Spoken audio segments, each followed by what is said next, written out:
क्या आप जानते हैं एक ऐसी खातून के बारे में जिन्होंने सच की तलाश में दुनिया की हर चीज़ छोड़ दी? आज हम पढ़ने जा रहे हैं ललदत, एक अज़ीम सूफ़ी शायरा जिनकी बातें आज भी इंसान को सीधा रास्ता दिखाती है। वीडियो आखिर तक ज़रूर देखें क्योंकि आपको इसका आसान खुलासा और अहम नुकात भी मिलेंगे और हम मुकम्मल टॉपिक को एक ही वीडियो में हम कंप्लीट करेंगे। तो ललदत का ये खुलासा है आपके सबक का। सवाल नंबर 1, इस सबक का खुलासा अपने अल्फाज में तहरीर कीजिए। तो क्या है इसका खुलासा? कि दुनिया में वादी कश्मीर हर लिहाज से एक मुनफरिद मकाम रखती है। मुनफरिद यानी मुनफरिद होता है अलग थलग।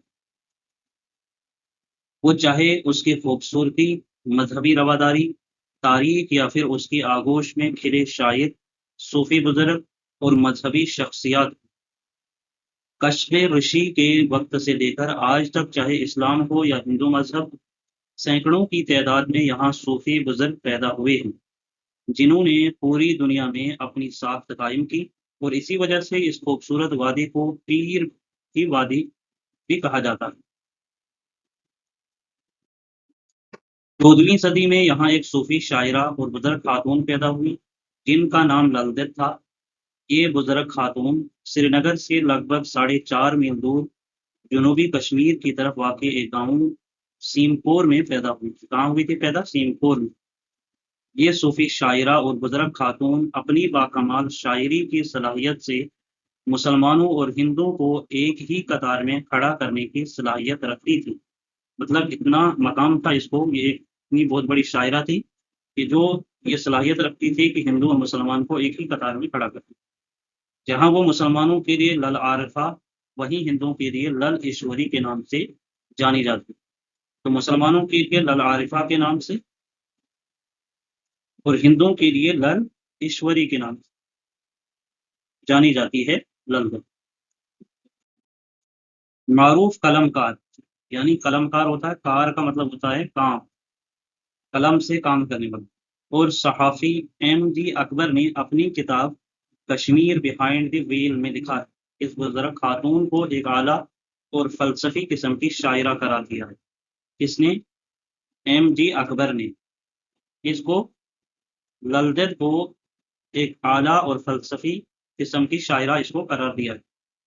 यहाँ तक कि उन्होंने कहा है कि लल आरिफा ने एक मशहूर और मारूफ बुजुर्ग शेख नूरुद्दीन नूरानी को अपना दूध पिलाया।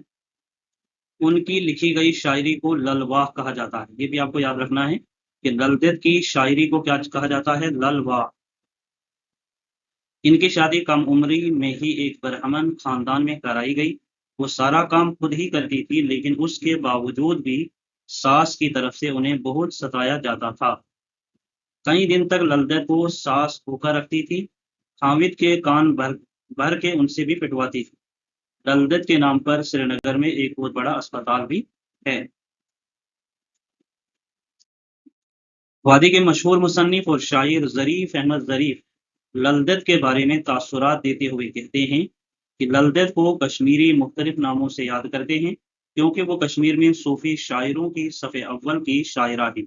यानी पहली सफ़ के जो सूफी शायर थे उनमें ललदत का शुमार होता है, जिन्होंने सूफी फ़लसफ़े को समझाया।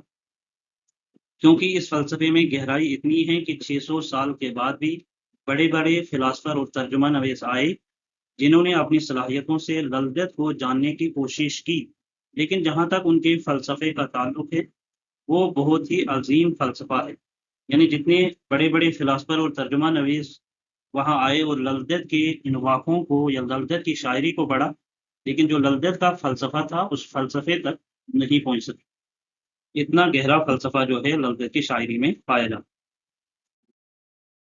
इसके बाद वादिया कश्मीर उलमा, माहिरीन, स्कॉलर, सूफ़ी, दरवेशों और कलंदरों की जगह रही है। यहाँ कोई भी भेदभाव नहीं रहा। भेदभाव मतलब यानी कोई भी ऐसा लड़ाई-झगड़ा या कोई आपस में जो है इत्तेफ़ाक रहा।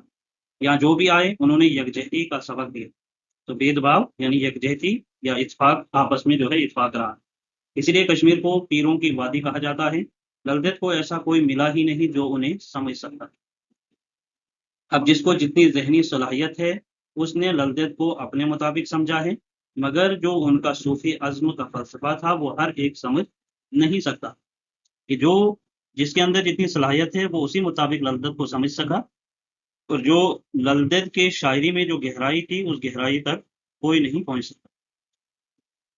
तो ये इसका खुलासा था ललदत का। अब इसमें कुछ सवाल और जवाब आते हैं कि ललदत को कौन-कौन से नामों से पुकारा जाता था? ललदत को मुसलमान लल आरिफा और हिंदू ललेश्वरी के नाम से याद करते हैं। ये एक सवाल है आपका कि ललदत को मुसलमान जो है लल आरिफा के नाम से और हिंदू ललेश्वरी के नाम से याद करते हैं।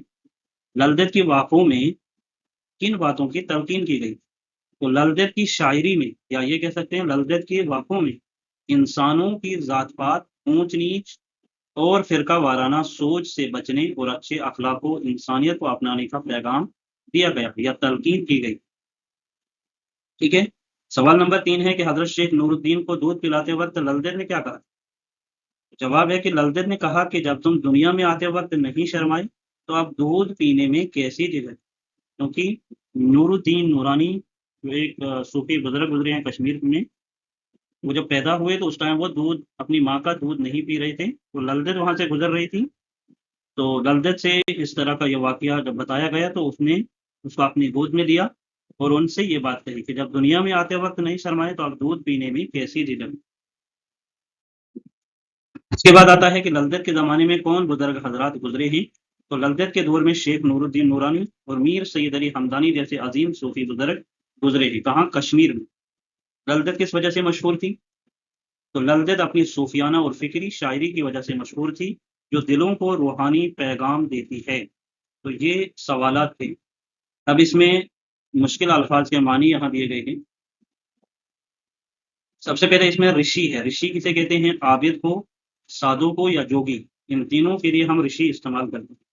सन्नत कहते हैं पारसा या परहेज़गार को सन्नत कहा जाता है। सूफ़ी कौन होता है? परहेज़गार या आशिक़ हक़ीक़ी जो होता है उसे सूफ़ी कहा जाता है। विश्वास कहते हैं यकीन या एतमाद।